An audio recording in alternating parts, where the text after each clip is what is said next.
Neither is he. Yeah, young is all relative. Young is all relative. You know, Hi, I everybody can't. that is here. Welcome. So a couple of things as we come on, if you would not mind, we are trying to make this a intimate, comfortable conversation. So for me, if you could turn your cameras on, that is so much more helpful if I could actually look at humans as opposed to initials, but certainly optional. But if you wouldn't mind, let's just start the night jumping into the chat with who you are, where you're from, and it's a happy hour, so what are you drinking? But again, no pressure. That's why I call it Tea to Tito's. Tea works too, but we love to find out who we're talking with. And so glad you're all here, if I have not said that yet. And you know what I really love? I'm looking at the names and I recognize so many of you from Donna Hypemanic's page and all the support that you give. All right, let's see. Wisconsin Jen, that's where Donna is too. Susie Beard, lots of support from you. I see it all the time. Starla, McDonald's Diet Coke. Next time we need to cut that up somehow, some way. Desperate times call for desperate measures. Yes, they do. All right, folks, what about everybody else? Where are you from? No, Paul Mooney, you are not young, but you're handsome. Hi, Sarah. Glad you're back. Lisa, first grade New Jersey, first grade Connecticut. Hi, babe. Hi, Cheryl. Hi, No honey. shame, Cheryl. No shame. I know. Diet Coke, Diet Coke. No shame. What's limeade, Mackenzie? I don't know what that is. It's sort of like a lemonade, but it's just like it's actually like local to North Carolina. So Yeah, well, enjoy. Long Island Valley, what part of Long Island? I'm from Queens.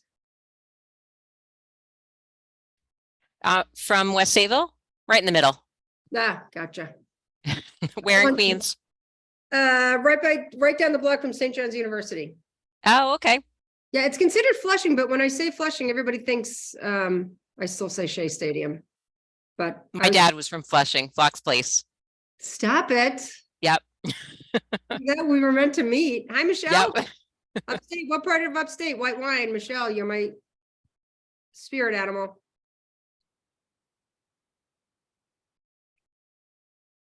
Syracuse. My husband used to travel there a lot. So, so glad everybody's here. Always glad everybody's here. This is a conversation that needs to continue to happen. As you all know, which I did the best I could to let everybody know, I did reach out to Kareem and he was incredibly supportive of our efforts. And he's, for him, I don't believe. Hey, Kareem, how are you? I'm about to introduce you. Hello there. So I'm pretty sure I just look like a big old loser. What? I saw you down there. I was like, oh, welcome, Kareem. Hold on. Let me just Hey, come glad back to be to the here. full self that I like to believe myself to be. Just beyond grateful that you are here. The episode for tonight, it should say 4. For me was so much about equity. And it started with just listening to it in my car when they brought up the monogram towels. Before Emily even said anything, I was like, oh, for good Lord, really? As if we all have monogram towels. So the very first person that I had the gall to reach out to, Kareem, was you, because you are just such an incredibly important, insightful voice for equity. So I like to do all the talking. So this is going to be a really rare night for me that I'm just going to shut up and hopefully listen to you. So if you would not mind introducing yourself, and we can start from there. Sure. Hi, everybody. I'm Kareem Weaver, education chair of the NAACP in Oakland, second vice president, longtime teacher, principal, school district person. And I am also the proud father of a dyslexic 18-year-old daughter. And so I've had a front row seat to a lot of the stuff that goes on in schools, and working with the NAACP and my organization, Fulcrum. This is really, it's a civil rights issue. And it's also a common sense issue. I don't care where you're at. I don't care. I really don't care. You could be at foothills of Appalachia. You could be in Beverly Hills. You still want your kids to read. They could be a second language learner, monolingual kid, whatever. We all want our kids to be able to read. And that's really what this is about. So it cuts across all the different artificial lines that we've kind of drawn for ourselves in society. I'm really happy to hear about this group and just people getting together and talking about this, because it's an opportunity, one, to better understand it and just have some honest conversation and real dialogue, probably a constructive place to vent a little bit too, hopefully just a little bit. But it also helps build momentum for this thing. So I'm hoping that no matter what we do and what we talk about tonight, we're actually able to take this forward, support our own kids, but then also in our own communities, and talk about how important this is. I mean, this podcast touched a nerve. Mhm. I mean, I've known Emily for a while, and she's a friend. And so I just encourage her. This isn't popular, by the way, this kind of reporting, because in the journalism sector, people aren't sure there's interest in this type of stuff. But if you're like me, I was like, interest? You're talking about my kid in reading? Heck yeah, I got interest.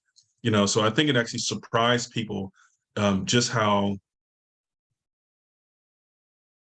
serious and intense the reaction was to this, but it's for good reason. I mean, if we can't get up for our kids, what can we get animated for? So I'm just happy to be here.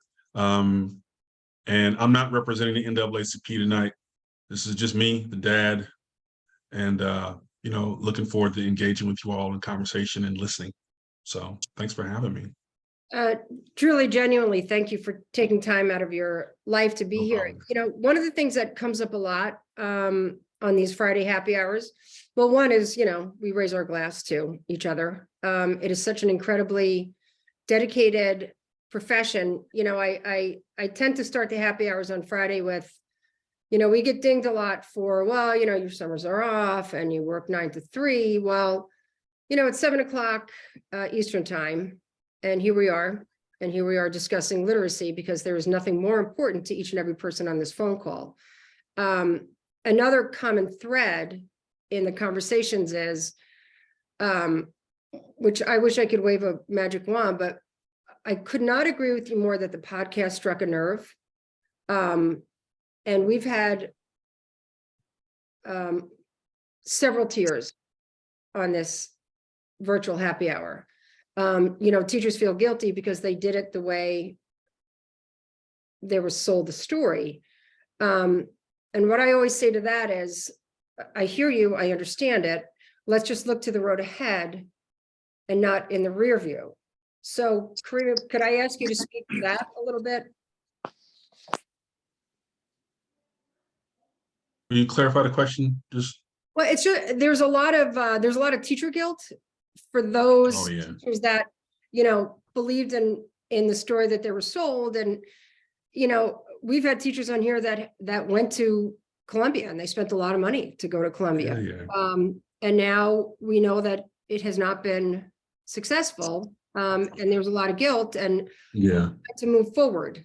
I mean, it's tough. It's tough because as teachers, and I put principals in this spot too, but mainly teachers, you're the front lines. And there's a lot of crap that goes on in education that you have to deal with. But at the end of the day, you stay in it. Most of us who've been educators and principals or teachers do it because you think you're making a difference in kids, right? You can deal with whatever the issues are because at the end of the day, you're helping kids out. That's what you're in it for. It's an altruistic profession. So when you find out that you weren't doing what the kids needed, there's some resentment that kicks in. You spent all this money on school. You did everything that you thought was right, and you were lied to. You were misled. And not only that, but you're the face of it all. Parents don't know about the chief academic. They don't even know who the chief academic officer is 9 times out of 10.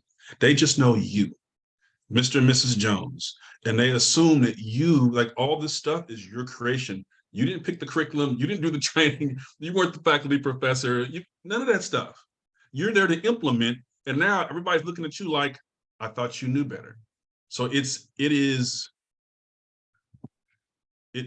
puts you in it's beyond vulnerable. That's why, leadership is so important.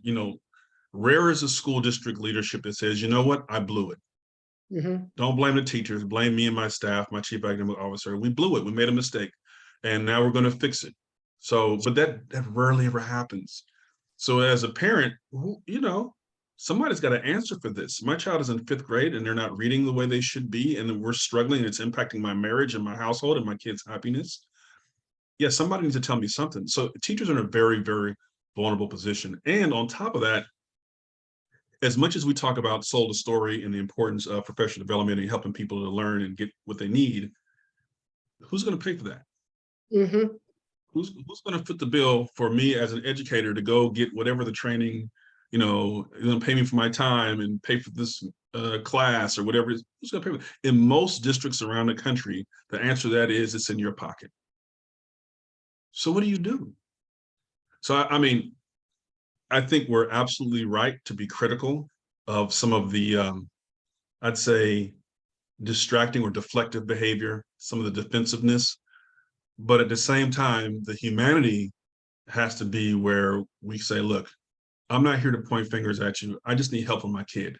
And I need your help, right? And if you approach teachers, most teachers, if you approach them in a way that says, I'm not here to judge you or blame you, I just need help for my kid, most of them will get on board. But it is tough. And I'll go one step further and talk about university faculties too. Professors in universities who really want to adopt the science of reading and teach towards that, they are set upon in their faculty. If they don't have tenure, forget about it, they're just an adjunct. But even still, at the university level, it's twice as bad. They are islands unto themselves with very little accountability. And so it's easy to point the finger at teachers because they're the front lines. And I get it. And at the same time, we have to really hold our decision makers accountable. Who's purchasing the curriculum? Who's hiring the superintendent? And then the superintendent hires the chief academic officer. Who's leading the school and creating the culture? Who's vetting these programs? And the publishers who are making so much money. You can't even imagine how much money they make. Because think about it, schools have to buy this stuff, right? They got to buy something. It's like a captive audience. So there are a lot of people to hold accountable, but most of them you just don't see their hands. So, I think it's perfectly legitimate to engage teachers and be direct and be specific and ask questions. When are we going to do this, that, and the other? Sure. And just know that they're a designee. They're not the person in charge. And the bravest of them sometimes will step outside of the shadow of leadership and say, hey, look, I'm probably not supposed to tell you this, but you may need to get your kids some tutoring on this, or maybe I can help them on that. But that's totally on the under, and they'll probably get in trouble if they find you talking like that. It's just true. They got to use the curriculum. If they don't, there's consequences for that as well.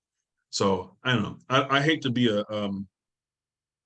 like an excuse maker for teachers. I'm really not. Everybody's you're responsible for your own ethics. And we have got to make sure that we're engaging the people who are the decision makers in this stuff. Because that's ultimately where change is going to happen. Well, and that's the ultimate irony, right? You're talking about how teachers don't get to pick their curriculum, but the people that do get to pick their curriculum don't have the same knowledge base that the actual teachers do, that have to then implement and execute the curriculum. So here's a dirty secret. So usually there's some sort of a committee that they have made up of teachers to pick curriculum. Okay, well, who's on the committee? Who's on the committee? Whoever has the bandwidth to deal with that, first of all, people who like that stuff. Probably the people in the more intense environments do not have time to be on there. And I can tell you more often than not, those committees rarely ever actually read the research reports. Publishers barely ever have research reports to read anyway, because they know the dirty secret, which is nobody pays attention to student achievement results. So you're looking at the brochure, You look at some of the collateral, some of the material they give you. This looks good. There's a district next door that's using it, must be good. And that's about the depth of analysis when we pick these curriculum things. It is not just sickening. It's just, I don't have the word for it. It's a horrible setup. So that means you have to have community watchdog groups. Oh, you're on the curriculum committee. There's a curriculum committee. We'd like a seat on there. Why not? They're our kids.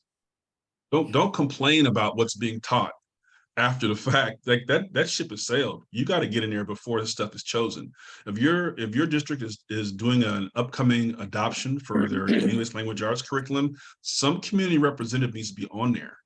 And I can tell you, not very many people are raising their hands. So if you want to get in there and make sure that they're applying the science of reading and not doing Lucy Calkins or something else, you know, get in there. Get in there, because they need people, because without that, it's going to be the same old thing, just kind of recycled as people kind of affirm the choices they've already made in the past. Well, you know, it's funny. I just wrote down community watchdog, parent involvement. The pandemic was such a double-edged sword for literacy, which I loved that Emily's podcast really brought that out. On the one hand, you know, and I honestly, you know, I lived this, and I had to upload a representative from Teachers College, give a lesson. And, you know, I was always one of those teachers that was like, I'm sorry, this just makes no sense to me. Like telling a child I can't read to read more and more or get a running start. Like it just never equated for me. But so now the parents are watching this, and, you know, we had Lee Gall on one night, and he was, you know, he was Upper East Side dad in episode 1. And he was still so passionate and so incredibly articulate with everything that was wrong, that on the one hand, it was sort of embarrassing that, yeah, this is how we've been teaching reading. So it opened a door to how teaching isn't being reading. But then on the same hand, now we're blaming ineffective literacy instruction on the pandemic. So now it's giving a free pass to the fact that it's not the pandemic that scores are bad. It is ineffective literacy teaching, like balanced literacy. You know, listen, there's a lot I could say on that. Kim just said something in the chat that's pretty powerful. So she's talking about how she's, where's Kim? Kim Betts. There you go, Kim. Hi, Kim. She talked about how they're adopting new curriculum, and she's on the development team. Or adopting it. They're developing a new curriculum. Wonderful. So OHRC, I don't know if you all are familiar with this. It's the Ontario Human Rights Commission. And they published this human rights report with about 70 different recommendations of things that you should do to protect students' civil rights when it comes to, human rights, when it comes to literacy. They got some very specific things. I recommend everybody, I'll link to it in the chat. I'll find it online or whatever and link to it in the chat. I recommend you take that, email it to your people, the board chair, the this and the that, the principal. I'm sure they've probably never heard of it. And you say, here's 72 recommendations. How many of them are we doing? Or it can help you cut through, 157, good Lord. That's phenomenal. It can help you cut through a lot of the jargon. You can just give them 10. Say, I was looking through this report. They have 150 so odd recommendations. Do you all do any of these 10 to ensure that our students' rights are protected, human rights are protected? Just go next week, 10 more, next week, 10 more. Publish it in your PTA newsletter, send a letter to the teachers, put it in their boxes. Like, that's how you get in good trouble. Just ask very specific questions. Otherwise, that you will get taken around the mulberry bush in the circuitous edu-speak, and you won't know what's going on. But here's some very specific recommendations. Thank you, Sarah. Awesome. This team is awesome tonight. And you don't want to get caught in the jargon game. You don't. You will never win the jargon game in schools. We can out-acronym you any day of the week. But if you have very specific things, are you doing this, this, this, this, and this? In written form, so they have to respond. CC a board member along with the principal and get answers to those questions. Otherwise, it's just open season. I'm sorry, but you know that was off course. But when I saw Kim said that, I had to respond.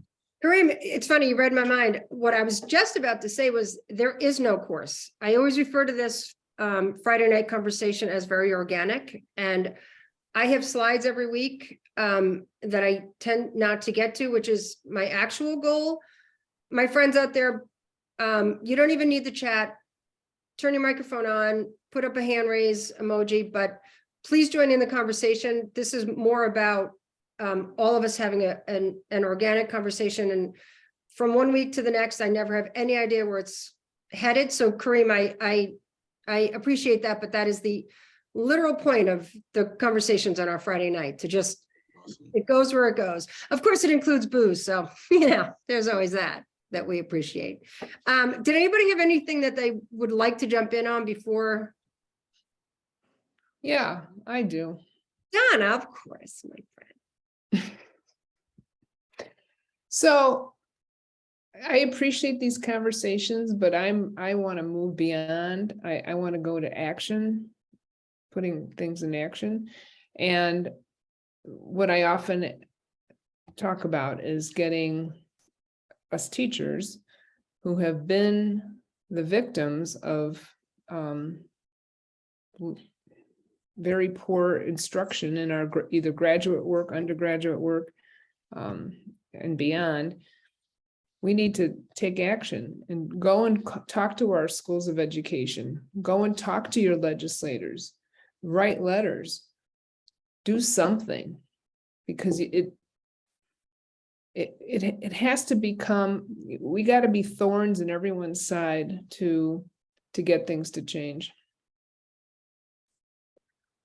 Donna, I couldn't say more. And that was my point when, it's okay to talk about, I was sold a story, I feel badly, but that's rear view. We all need to look at the road ahead. Okay, here's a comment. Teachers are scared. The unions are very strong here. Kim, where are you from? You don't have to say if you don't want to. That's okay. Oh no, I'm happy to speak. I just wasn't sure how to do it on my phone. So I live in Ontario, Canada, and our unions are very strong. And so I'm currently on probation right now with my union because my advocacy for changing the way we teach reading apparently is making teachers who aren't ready for change look bad. And I said, my goal was never to make other teachers look bad. My goal is to help students learn to read. And I'm very much of that mindset, know better, do better. Excuse me. And I'm a second language teacher. So, for me, the three cueing system never worked because my second language learners can't guess words in the pictures because they don't know the vocabulary for the words. So, I have for years been advocating for a different way to teach reading. And I'm just in a lot of trouble right now. And thankfully I'm in a position where I'll be okay if I'm fired, but I will continue to fight because my three best friends all have kids who are victims in the public education system. And I say victims because truly they are traumatized by not being able to learn how to read. And they call me Auntie Kim because I advocate for them, but because I'm advocating for them, my teacher colleagues are saying that I'm making them look bad when they are only using the training given to them. And so, I'm in and I recognize the fact I'm in an extremely privileged position to be able to afford Orton Gillingham training, to be able to afford to do a master's, to be able to afford, but I'm also offering free teacher training across Canada, free, because I feel like this is information that all teachers across Canada should have. So I'm trying to use my privilege of having 12 weeks off in the year and having a little bit of extra income to help teachers, but they have to meet me halfway and they have to want the help too. For sure.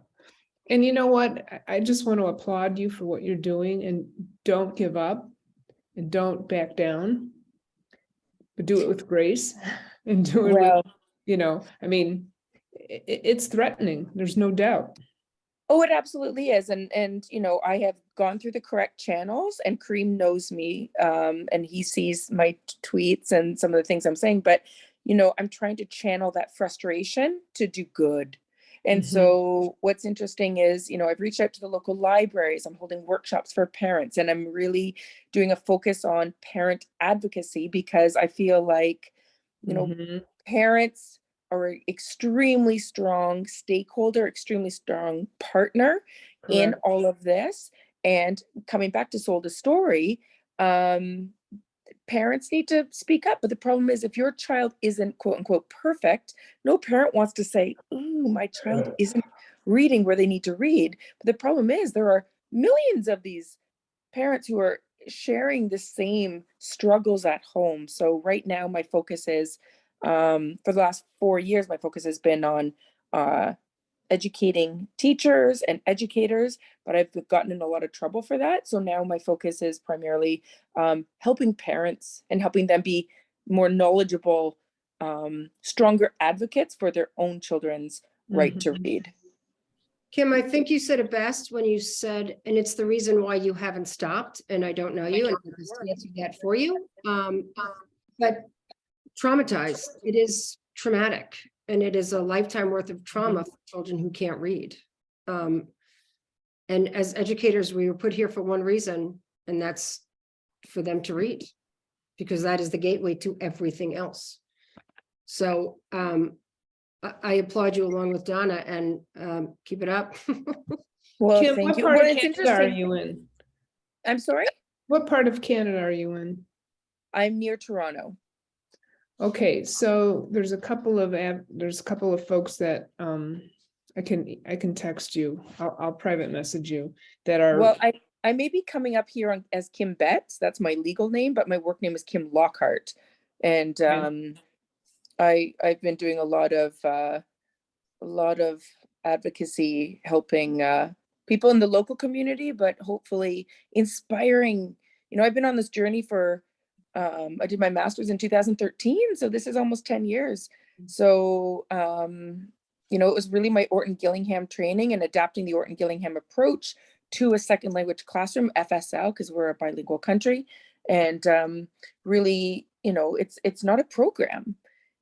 You can't go on Amazon and buy the Science of Reading. It's a knowledge base, and Right. it's really trying to communicate that mind shift that you have to know what your desired outcome is. And I always talk about the backwards design of reading. The last thing you want to do is give the child the book. What skill set does the child have to know and consolidate before reading that book? Books don't teach kids to read. Knowledgeable teachers do. That's true. And so it doesn't matter how many decodable books you buy. They're not some magical unicorn. Decodable books are great, but you need a knowledgeable teacher who knows how to use them. And I talk about that backwards design of reading. The book is your goal. It's like my husband is a huge golfer. He's given me golf shoes. He's given me golf clubs. He's given me a golf skirt. I still can't golf. Did you call my husband before you said that? You definitely conspired with him on that. Not a I doubt. still can't get that ball into the hole. And that is what we need to do with the kids, is teach them how to read that book, but we need to back up the train. They Yeah. can't read that book. And the moment you put that book in front of them, it's like my husband taking me to the golf course. I have a panic attack. Yeah. I have the shoes, I have the golf clubs, but I can't get that ball into the hole because no one's actually given me the skill set to do it. Yeah, but at least you look good. Mm. That's what he says. He You even got built the a putting, shoes. he even built a putting green in the backyard. Still can't golf.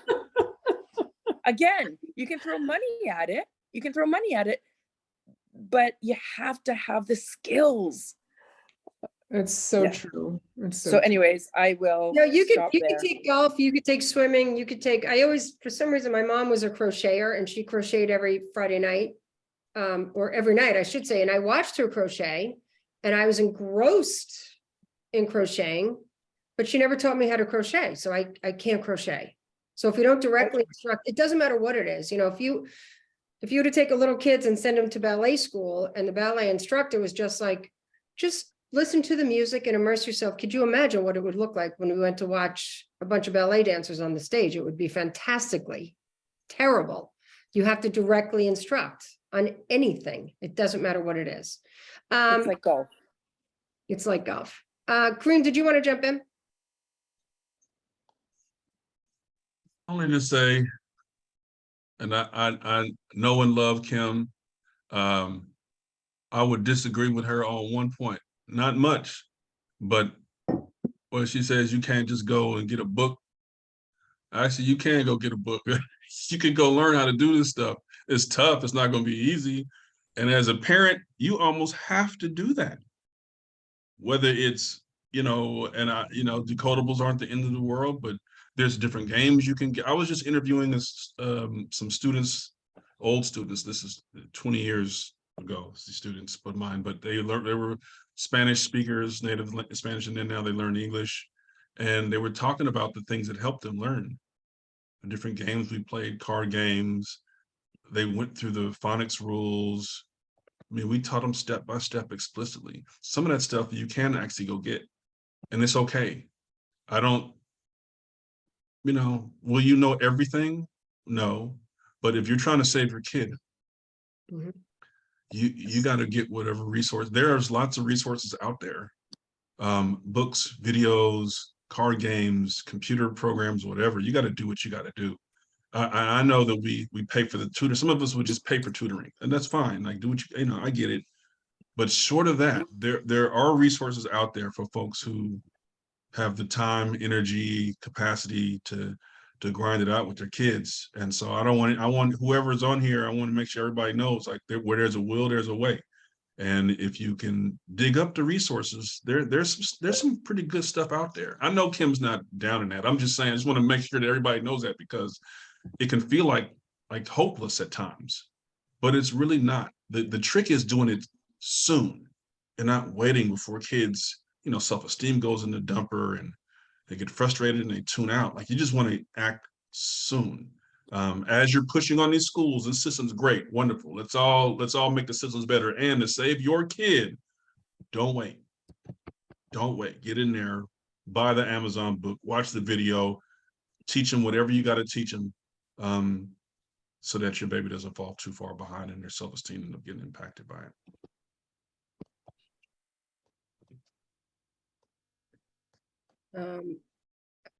I So just, I had an article that I wanted to. So I'm going to put an article in the chat, and one thing that comes up a lot is exactly this, like how we can help our kid. I'm going to put that in the chat, and I apologize. I have to change slides when I do that. Sarah, I saw your hand up. Did you want to jump in? I did have a question. So I am a school board member. I am in the second, just starting actually like the third year of a 4-year term. And we are a board of 7, and we just got 4 newly elected school board members. And so, Kareem, I love your Twitter. It's like my favorite thing to read every morning when I wake up, when I'm drying my hair. Because it gives me life as to what I am doing. I myself am dyslexic. I was diagnosed when I was in 2nd grade, and throw some ADD on top of that. So for me, my superintendent and I actually invited her to come tonight. I was hoping she would join in, but she did not. But so we had a director of elementary ed who was very much indoctrinated into the Kool-Aid of Lucy Calkins. And we helped her find another opportunity for service. So she is no longer with our district, and found somebody, one of our school principals, who is very much wanting to cause the good trouble. And so we adopted a new literacy curriculum last year that is more based in the science of reading. But my struggle is, and Susie knows because she actually just sent me this earlier this week, when we do our RTI, I'm finding that there is so much. We're the 4th largest school district in Indiana, and are one of the most affluent communities in the state of Indiana. And so when it comes to resource allocation and acquisition, we have a lot. And so my struggle is trying to eradicate the Fontes and Pinnell, the literacy footprints, all of the things that we've purchased over the years that are still there, that teachers are still using. And we have 11 buildings, and how I can any sort of advice of how I can get our new board members. And, you know, I joke that I would really like to have some dumpster fires and just throw them all in there and set it on fire and have a big district bonfire of all of the balanced literacy things, but I'd probably get in trouble for destruction of property if I did that. But how, if you've worked with any districts of kind of eradicating all of that indoctrinated balanced literacy out in a more rapid fashion, because being so large, we tend to move at a glacial pace. And so I'm struggling to try to kind of light a fire under people to move a little bit quicker to away from what we've been doing into better methods of how to teach our kids. The first thing you did was great, which was, I mean, you know, it's good to hear, you know, sometimes it's just not a good fit. And when that happens, if people transition, that's healthy for both parties. And the new person coming into that role, here's the organizational question is where they sit on the org chart. Best case scenario is they're part of the superintendent's cabinet, not 3 levels down. If they are underneath the superintendent and the chief academic officer, then usually somebody else and then the director of literacy. That's usually how it goes. They got to be cabinet level, because if they're not, they're going to get buried by people who may not even be aligned for a whole host of reasons inside school districts. So that's the first thing. It's helpful. Level. Oh, fantastic. That's fantastic. The second thing is, you know, Eli Lilly, their foundation out there is really making a push for the science of reading, and mainly with universities, because that's where, you know, it's a good place to start. But a school district that says, hey, look, this is something that we're interested in, but it's going to take us resources to train our folks, to, you know, provide them stipends, to the professional development and whatever else. We got to get new materials, we got new classroom libraries, we want to get rid of this leveled stuff, and it's going to take resources. Here's another proposal. They would love to engage with a district that had that type of a mindset, especially if the people bringing it were cabinet level. Other thing is, you know, the Indiana State Conference for the NAACP put out this thing about Black excellence for students and all this type of stuff. Wonderful. They're interested in literacy. In fact, they published this document. I came and presented a couple times, and both to them and a couple of local foundations. Make a long story longer, there's interest out there. You guys don't have to go alone. Okay, the funding community is there. Universities not so much, but the funding community is there. If you don't mind me asking, what curriculum did you guys land on? Susie, you're gonna have to help me. It is. We have HMH, Okay. and it's not perfect. Yeah, I know. Yeah. No, But no I curriculum think is. But it's better. Yeah, no curriculum is. It's right. No curriculum is perfect. I think our major problem is that we have not invested in our teachers to get them trained. Yes. Yep. And we need that desperately. Yeah, and so here's what you can do as board level. So don't fall into the trap that they did in North Carolina and some other places, which is we're going to get everybody's letters training. We're going to get everybody OG training. I love working Gillingham. I love letters. I got manuals. They send me all kind of stuff. I got letters manuals right here on my desk. Wonderful. You have to provide so you declare this is a season of learning. You put certain safety nets in place where while people are learning, kids aren't going to fall through the cracks. There's a program called Ignite where they do virtual one-on-one tutoring. It's phenomenal. 2.5 times or 2.4 times of learning. It's virtual, get a computer 15 minutes a day. It's a safety net type thing. But in that season of learning, so I would get something like that just to like have a floor. It takes the pressure off, lowers the blood pressure, like, because it's all on them. You got to have something so it's not all on them. I got to learn this stuff. But about the learning, it's not enough to just offer letters training or OG training. That's wonderful.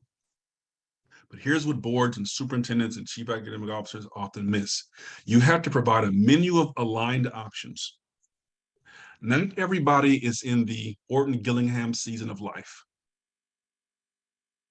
Not everybody is in that's like a graduate level class, some of these things. Yes. Yes. And don't get me wrong, it's wonderful, phenomenal. But look, what about that teacher who's going through a divorce right now or has a sick spouse or child? What about that teacher who's working 2-3 jobs? What about that teacher who is trying their best not to be cynical, and they're willing to jump in again, but it's all they can do to just stay on board, at least out of curiosity. You have to have a menu of options with different loads. You got some reading link stuff that's a 2-hour class. Perfect. You got some OG or letters training stuff that people can want to go all great. You got core that's doing their thing. Great. You have like you have to have and when they get together, they have conversations about it, and that's what you want. You got to unleash the conversations in the building. You don't want an echo chamber. Schools are organisms. Like you got to give people on-ramps that they can access, and just know that people are at different stages of their careers as well as their lives. And that's the human part of this that the folks in North Carolina missed out on. They got everybody doing letters training. Man, teachers are doing letters training while they're cleaning their rooms. They got something going on in the background. They're at their child's soccer game and the letters, it's the real. And here's the thing, you want them to buy in, say, look, we're going to do this. We're going to offer you a menu of options, and we're going to provide you a stipend because we value your time. And it's a thing. It just tells teachers, okay, they see me. I'm not just a widget. You know what I'm saying? We value your time. And so we're going to offer you this stipend when you complete this thing. But you have a menu of options, and we encourage principals to lead the adaptive change, the change management that has to happen in the buildings to get the human element. Like that's how you approach it. That's when it's successful. What's not successful is having your staff or your superintendent's staff promoting something that just a couple of years ago they weren't promoting. They were promoting something different that they mandated that the teachers learn. Now those same people are telling them something different. You have to get through the credibility gap first.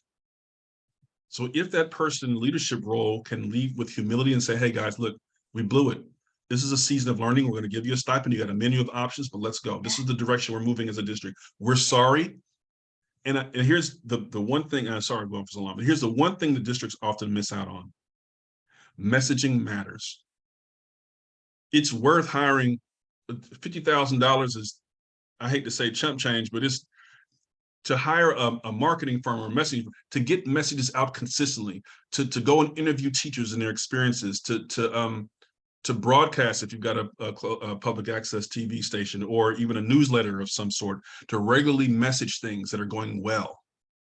Interviewing teachers, interviewing parents, interviewing kids, because absent that positive messaging, the vacuum is the lunchroom. And you better believe that there will be people who have negative messages and they will offer them for free. So pay to get the messages that are constructive out there so that your folks have a chance to build momentum in this thing and that the parents know what's going on. So that's a whole nother thing, parents and community. But those are some things. Thank you so much. That is so helpful.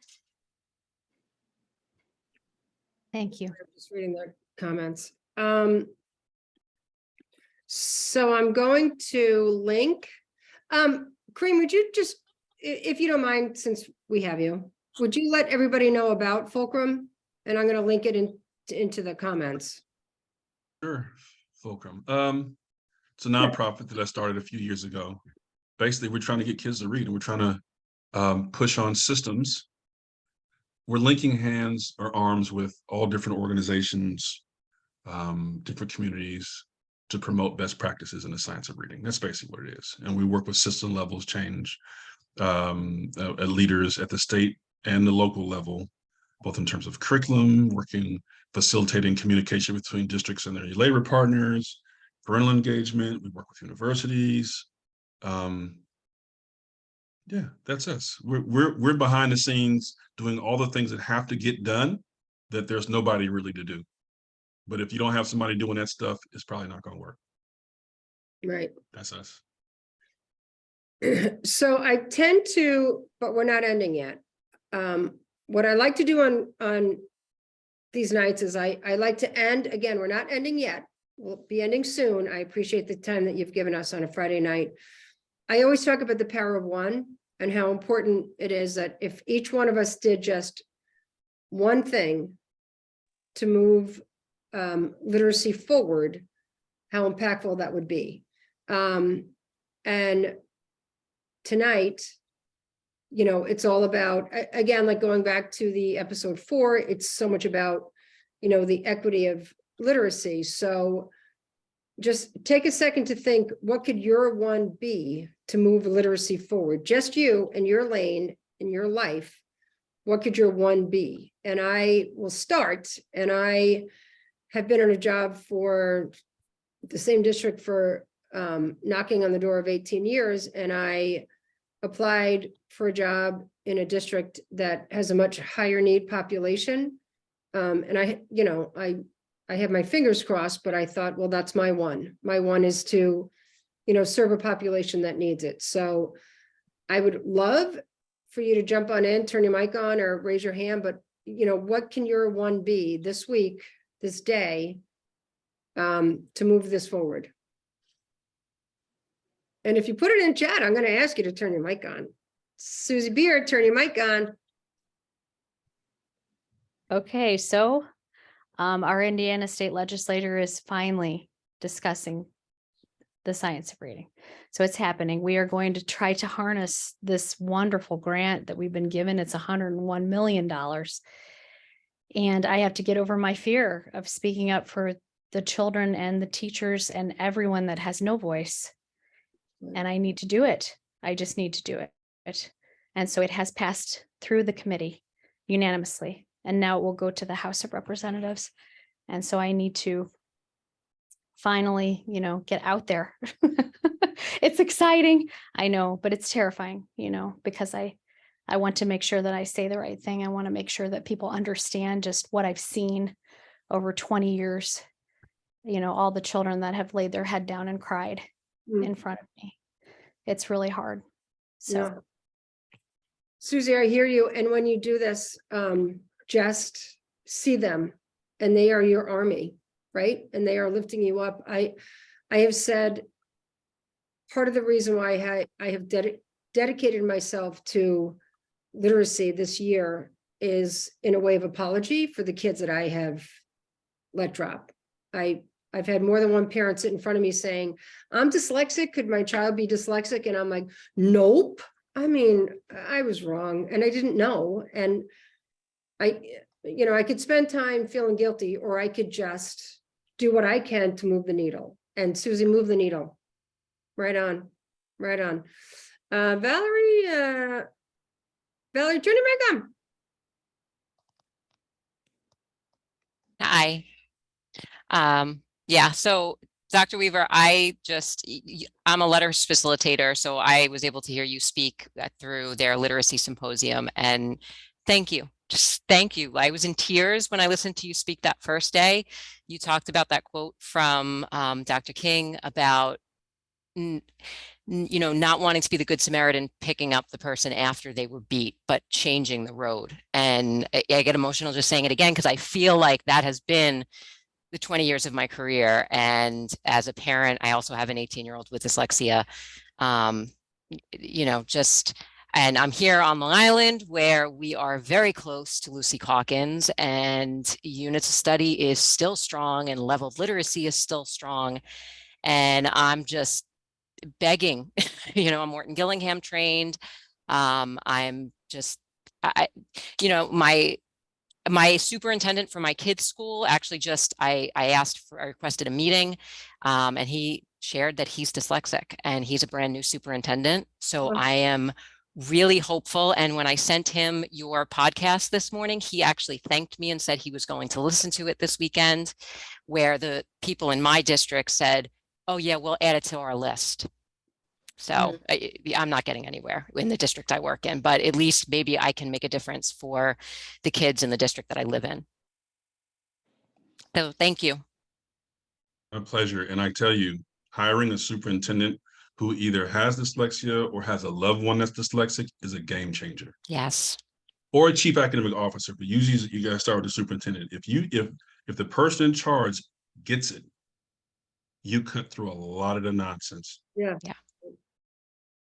Yeah, we have one district here on Long Island, Lynbrook, that has Faith Borkowski has been going in. She's doing a speech to print program. It's amazing. And I met that superintendent a couple of years ago when I did a dyslexia course at BOCES. And that superintendent came up to me and he said, what do I do? Tell me my daughter is dyslexic. I don't want any of the kids in this district to suffer. What do I do? And he was so open. And then I gave that presentation like 2 days before COVID, and then everything shut down. But I'm very glad that Faith is there and making good things happen. But I feel like they may be one of the only districts on Long Island where anything positive is happening for the large majority of kids.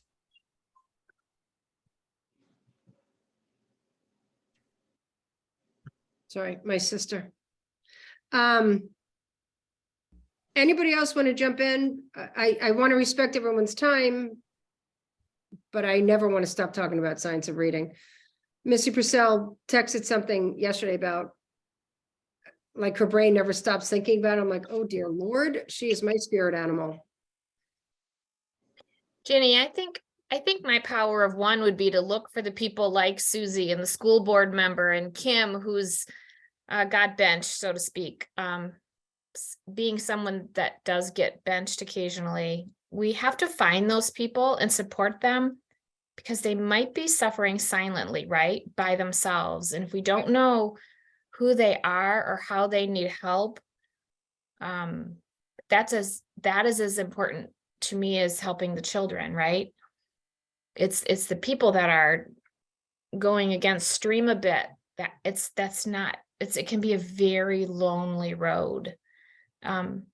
So I think my one would just be to be watching out for other ones like that could be really taking the charge, feeling by themselves, because we aren't alone, but it feels like that sometimes. Good. So I just want to thank everyone for being here. I think it's a powerful conversation. Well, and I say this each and every week, it's astounding to me that what we're talking about and what seems controversial, it's teaching kids to read. Like this shouldn't be such a heavy weighted conversation. For the love of Kareem started by calling it common sense, right? my God. Why isn't this just common sense? Yeah, I just want to teach sound symbol correlation. Like, yike. Right? It's not controversial. It's just It doesn't Look, it have to isn't. be. No, it doesn't have to be. drives me bananas. Lauren, I love you. Jump on in, sister. Thank you, Cheryl. I love you as well. Thanks for that. Yeah, I wanted to jump in. I'm in Chapel Hill in North Carolina, and I'm having a terrible time finding my people out here. There's a huge achievement gap here, second in the country, longstanding, tons of talk about it, tons of talk about equity, and no discussion of literacy instruction that I can find at the board meetings, at the schools. They're getting the letters training, and it's received in a very lukewarm kind of way by the teachers that I've talked to at the board meetings. And when I suggested that, maybe the numbers are inflated a bit by the amount of tutoring, and this will help because the letters may help teachers do what the people are paying for in private tutoring. And the teacher said, well, if the kids are being tutored, we can't compete with that. And it showed me maybe why there's been trouble finding my people. Maybe it's not known how many people get tutored here and how much people rely on outside services. So I thought maybe I'd take a step back and email the powers that be for some data. Maybe they can't tell me how many people are getting tutored in the district, but how many kids have been hanging out in MTSS and for how long? How many people leave the district after trying to navigate the referral and eligibility process? Through the PTAs, I just joined. Okay, the things these kids have made me do. Okay, so I come up with the survey.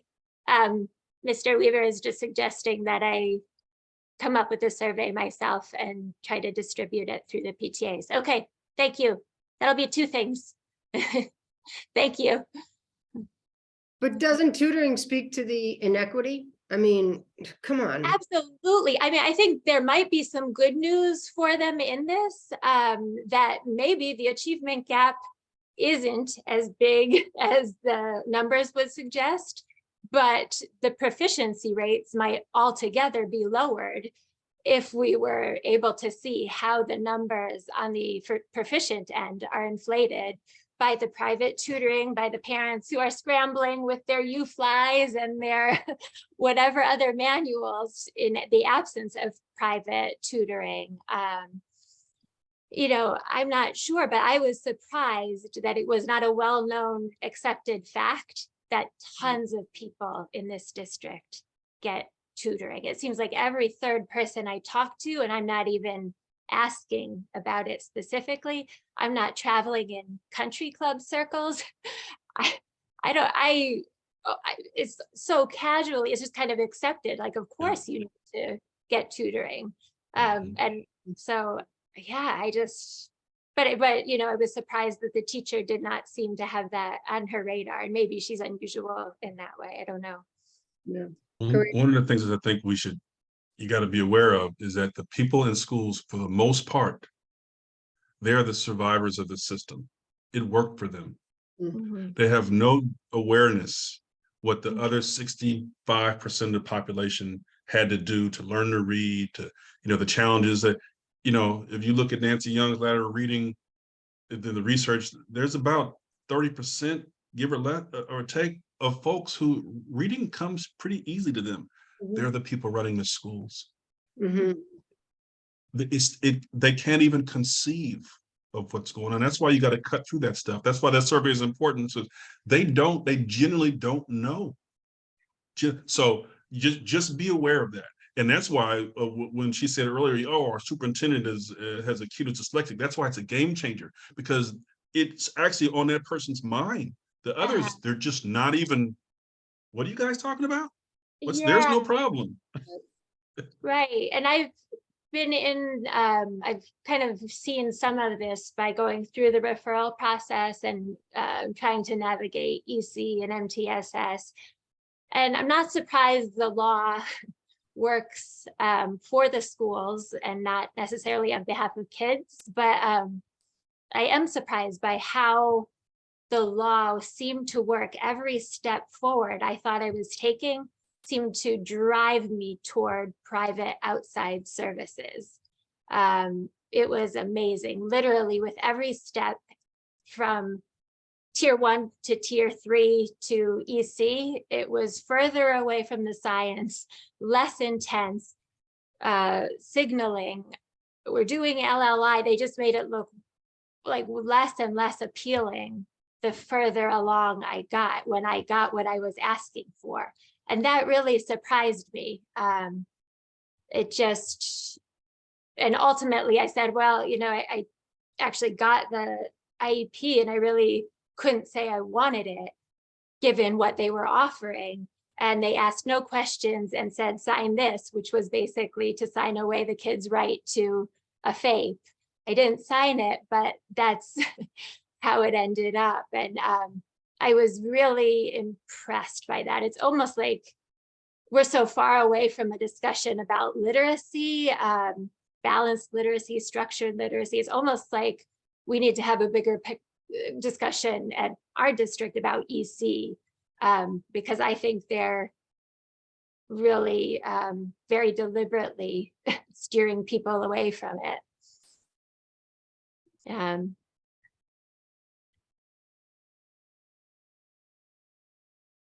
So Kareem, I would like to give you, does anybody else have anything they'd like to raise or? All right, so Kareem, I think you'll understand. I mean this as a show of respect. I'd like to give you the second to last word because I have somebody else that's going to give the last word tonight. You don't have to give me the last word. It's all good. We're trying to figure it out. I just hang in there. I don't know what else to say. this is what I'll say. Get some help.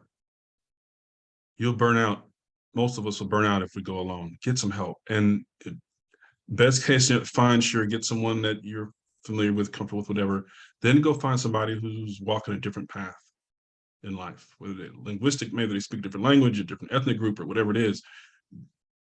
That tends to get more attention from the people in charge. What are they doing coming here together? Mm. And, it's a thing.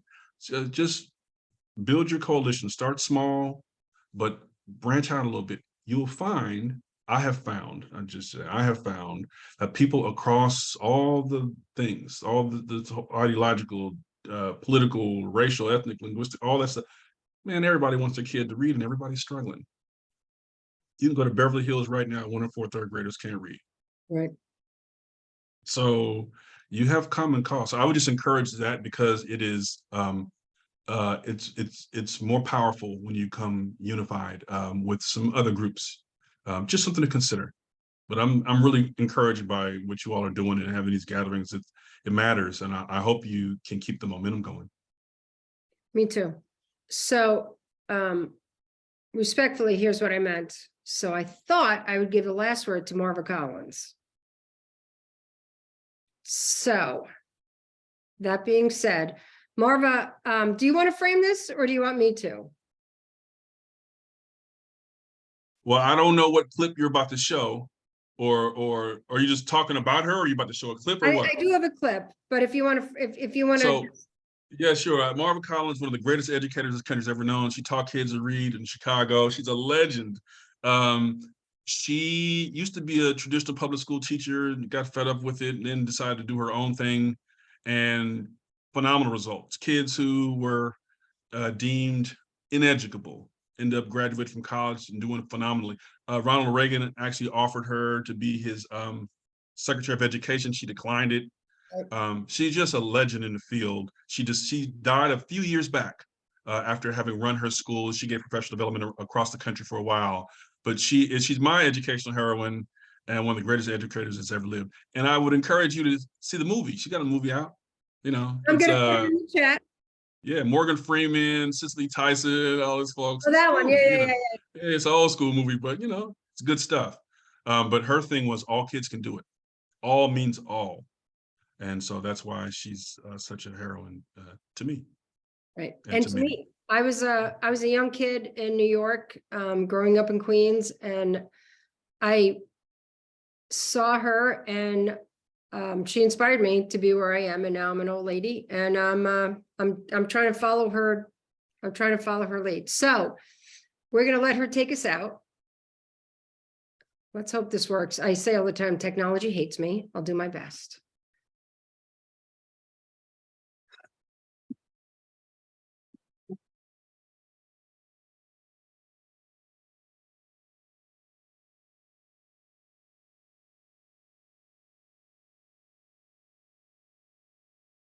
Hold on, I got the minute. 28:25. Tell me when I get there. 28:25. You're looking for 25, you're at 27 now. You got to go back some. 25:59. Damn, they never really Here it is. discovered that what they're seeking for No. is already Oh, within them. It's like the Wizard of Oz. Somehow children read that all across the country, and teachers never point out to the children, oh, it's a cute story, but they never point out the moral of the story, that what they're looking for, each one has. The lion already has courage. It's all within our realm if we stop looking outside of us for it. You can, Scott. You can. If you don't think too thoroughly, you can. Can, right? We are. The success of these children and of Westside Preparatory School is the result of dedication. All right, my friends, thank you, each and every one of you. Kareem, do you have anything you want to take us out with? No, that's it. I appreciate the invitation tonight, and thank you for that clip there at the end. You bet. All right, friends, if anybody wants to stay on, if they have anything more pressing, please do.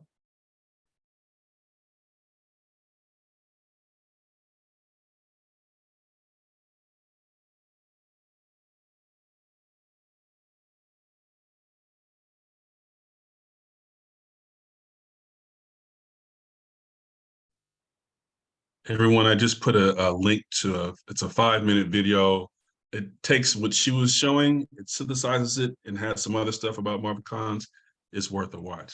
5 minutes, you can check it out. Reem, I totally blew it. That wasn't the clip I wanted to show. It was. It's all right. You did good. A for effort. I tried. A for effort. Didn't I You know, tell a you lot of people- technology hates me? I said A it. lot of people don't even know about Marva Collins. They know about Lucy Calkins, who never taught a child to read, was a That's right. middle school teacher for a couple of years. Now she's selling billions of dollars of the curriculum, and never heard of Marva, who was teaching kids of all ethnic groups, all linguistic backgrounds, all income levels, and kicking butt for decades. Don't even know. I guess that's the power of marketing. Right. Amen. Honestly, technology really does hate me. But I can't thank you enough. I truly can't thank you enough. I am, My pleasure. I keep saying, I don't know when I became this, just freak about literacy, but you were one of the very, very, very first people that hooked me. So. That's great to hear. You know, we all need to hear some encouragement sometimes, so I appreciate that. And Lauren, it was great to hear from you tonight as well. I'm glad you weighed in. Thanks so Lauren- much for being here. Really appreciate it. My pleasure. I'm thanking you. You can't thank me while I thank you. I just did. Just take the thanks. Accepted. There you Thank go. All right, now we get somewhere. All right, y'all. Good night. Good night.